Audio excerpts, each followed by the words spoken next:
Bienvenue dans l'enfer du décor de notre quotidien, des histoires cachées, des secrets oubliés. C'est ce que nous allons découvrir dans Secrets du quotidien. Et aujourd'hui, nous n'allons pas parler des dessous de l'histoire, mais plutôt de l'histoire des dessous, avec un dessous bien particulier, puisque nous allons parler du porte-jartel.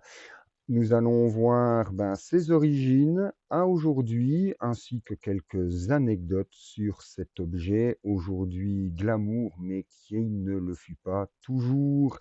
Et ses origines remontent il y a bien longtemps, ça remonte au Moyen Âge, hein, puisqu'à l'époque, les femmes portaient des bas tricotés en laine ou en soie, qui étaient maintenus par des rubans ou des jarretières en tissu, pardon, qui étaient noués autour de la cuisse. Au XVIIe et au XVIIIe siècle, ces fameuses jarretières deviennent un petit peu plus décoratives. Elles sont souvent faites de dentelle et symbolisent également le statut social de celles qui les portent. Elles ont toutefois un gros inconvénient, c'est qu'elles sont inconfortables et qu'elles serrent les cuisses. Au XIXe siècle, avec la révolution industrielle, les bas deviennent plus fins grâce à l'invention, entre autres, du tricot mécanique.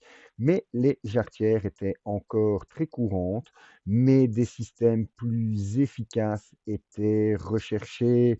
Et on en arrive donc à l'invention du porte-jartel, une légende urbaine qui fut lancée en 1983 par l'écrivain et dessinateur Jacques Lopp dans L'écho des savanes, avait attribué la paternité de cet objet à Gustave Eiffel, hein, mettant même une histoire tout autour de cela, mais en réalité c'est en 1876 que Féréol Dedieu, un corsetier, a tenté de remettre au goût du jour un système d'attache des bas qui était en vogue sous Louis XIV. Comme je vous l'ai dit, pour des raisons médicales, hein, puisque en effet, les jarretières posaient énormément de problèmes de circulation sanguine aux femmes. Mais ses débuts ne sont pas glorieux, il est jugé inesthétique et le système est très longtemps boudé. Il faudra attendre que la mode impose le corset, hein, les premiers corsets qui s'ornaient de jartelles pour maintenir les bas, pour que le porte-jartel commence donc à trouver grâce aux yeux du public et les Anglais l'adopteront à partir de 1893. À la fin du 19e siècle, donc le porte-jartel intègre le corset et combine maintien du corps et des bas, mais malheureusement, il est toujours rigide et peu pratique. Il faudra donc attendre le 20e siècle et l'abandon progressif du corset pour que le porte-jartel devienne un sous-vêtement séparé. L'invention de l'élastique à la fin du 19e siècle va le rendre beaucoup plus confortable et beaucoup plus ajustable. Dans les années 1920-1930, l'essor des jupes courtes popularise davantage ce fameux porte-jartel et il devient indispensable pour maintenir les bas en soie. Paul Poiret, un grand couturier français de ces années, contribue à donner au porte-jartel ses lettres de noblesse. En 1930, l'affiche du film L'Ange bleu nous présente Marlène Dietrich vêtue de bain dans une pose vue à l'époque comme provocante et contribue également à lancer cette pièce de lingerie.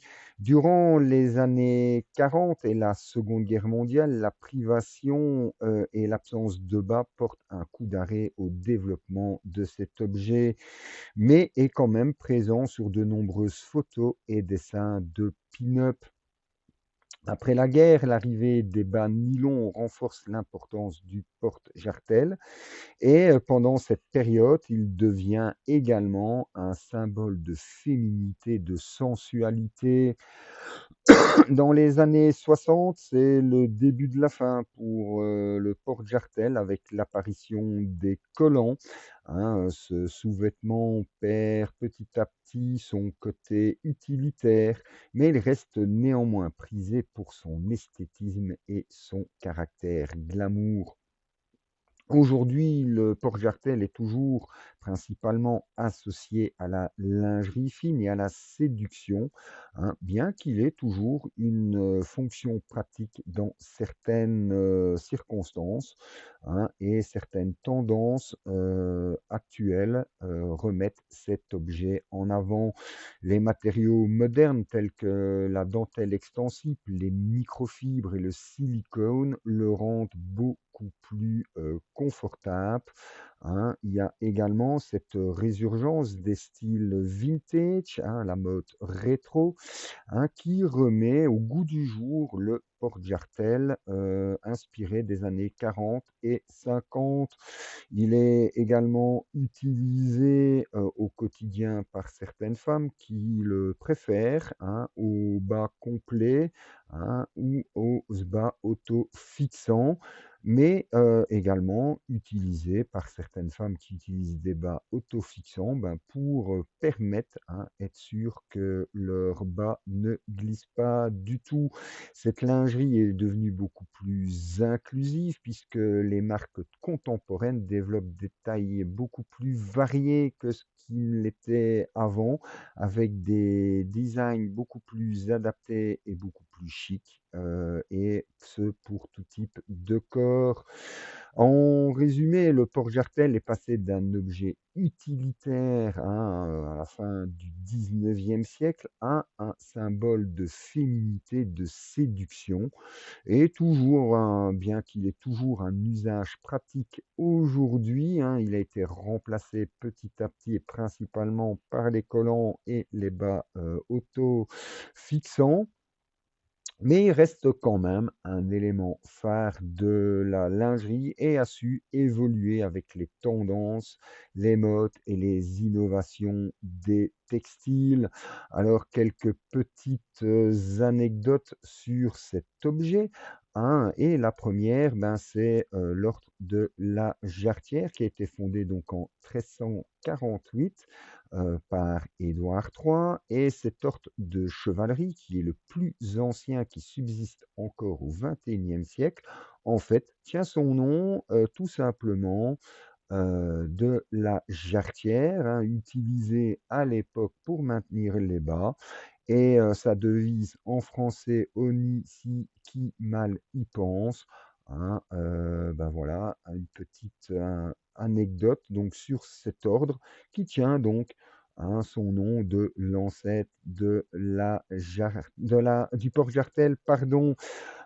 Qui dit objet de mode dit également campagne publicitaire, et il y a eu énormément de campagnes publicitaires autour de cet objet dans les années 40-50, hein, aux États-Unis et en Europe. Il y a eu énormément de publicités donc sur les porte-jartels qui mettaient souvent l'accent sur l'élégance et la féminité. Mais à l'époque, hein, surtout aux États-Unis, les idées très conservatrices, hein, ont fait que beaucoup de ces publicités ont été considérées comme osées pour l'époque. Ainsi, il y a eu une pub qui mettait en avant, qui jouait sur l'idée de sophistication tout en flirtant avec les sous-entendus, et qui avait pour slogan: «La touche finale pour une allure parfaite». Playtex a également fait parler de lui avec des slogans comme «Rester sexy tout en étant pratique», hein. Et ces publicités mettaient souvent l'avant sur la sexualité des femmes dans les publicités. De nos jours, les publicités sont toujours présentes pour le porte-jartel et sont souvent très glamour, hein, que ce soit, enfin, quelles que soient les marques, ça reste un objet aujourd'hui qui est très, relié, hein, ce côté sensualité, glamour. Autre petite anecdote, hein, cet objet était très souvent présent au cinéma, hein, je vous l'ai dit, hein, Marlène Dietrich dans les années 30, mais Marilyn Monroe également a contribué à l'image glamour et sensuelle du porte-jartel, puisqu'elle a été photographiée à de nombreuses reprises dans cette lingerie pour des magazines. Heu, Petite anecdote concernant toujours Marilyn Monroe, il paraît, hein, qu'elle portait souvent des porte-jartelles sous ses robes pour éviter tout, accident, dû au vent, comme dans ces temps de réflexion.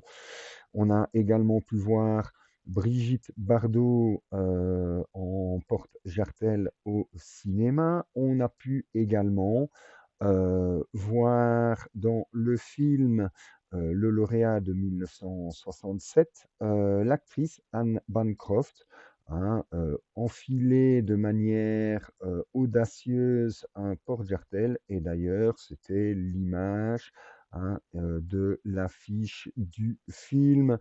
Une autre personne qui a remis cet objet au goût du jour, c'est Dita Van Tess, hein, qui, avec le retour du vintage, a remis cet objet au goût du jour grâce au burlesque, mais également, hein, en le remettant comme accessoire de séduction chic et élégant. Et elle a d'ailleurs lancé une collection vintage inspirée des années 50. Autre objet, enfin, autre anecdote concernant le porte-jartel, malheureusement, je n'ai pas pu trouver de photo de cet objet. Une maison de couture de luxe dans les années 2000 avait sorti pour un défilé une version incrustée de diamants qui valait plusieurs centaines de millions de milliers, pardon, de dollars. Le porte-jartel est également un objet utilisé pour le comique, hein. Il est souvent utilisé dans les comédies pour ajouter une touche d'humour sexy ou d'absurde, hein. Souvent, les hommes déguisés en femmes portent cet objet, hein, ce qui en fait un gag assez classique. Et les nuls nous en avaient d'ailleurs gratifié il y a de cela maintenant de nombreuses années. Il y a également des superstitions, puisque dans certaines cultures, la jarretière fait toujours partie, hein, de ces objets que la mariée porte le jour de son mariage. Et en fonction des régions, il existe différents jeux autour de cette jarretière. Il existe également des porte-jartelles pour hommes ou plus précisément des objets, qui ont la même utilité, mais cette fois pour tenir les chaussettes ou encore pour tenir les chemises dans le pantalon en les maintenant bien tendues, mais également, tout simplement, un système qui permet de s'accrocher à la chemise et aux chaussettes en même temps, comme ça tout reste bien tendu. Il existe également des porte-jartelles basés sur de la lingerie fine féminine pour les hommes, mais voilà, là, c'est beaucoup plus rare. Dernière chose, comme vous aurez pu le remarquer sur beaucoup de photos ou sur les publicités, hein, qu'elles soient vidéo ou photo, souvent le porte-jartel est porté au-dessus de la culotte, mais dans la pratique, souvent les dames feront l'inverse pour la simple et bonne raison qu'il est beaucoup plus simple lorsqu'elles vont à la toilette de baisser simplement la culotte plutôt que de devoir défaire les jarretières et de seulement pouvoir abaisser leurs culottes. Ben voilà, j'espère que cette vidéo vous aura plu, que vous aurez appris des choses. N'hésitez pas à me laisser en commentaire, ben, si vous désirez en savoir plus sur l'un ou l'autre objet dont je vous ai parlé dans cette vidéo. N'hésitez pas non plus, messieurs, à me dire ce que vous pensez d'âme en porte-jartel. Et vous, mesdames, est-ce que cet objet, vous le portez au quotidien? N'oubliez pas le petit pouce, le petit abonnement. Et puis, ben, je vous dis à très bientôt pour un autre secret du quotidien.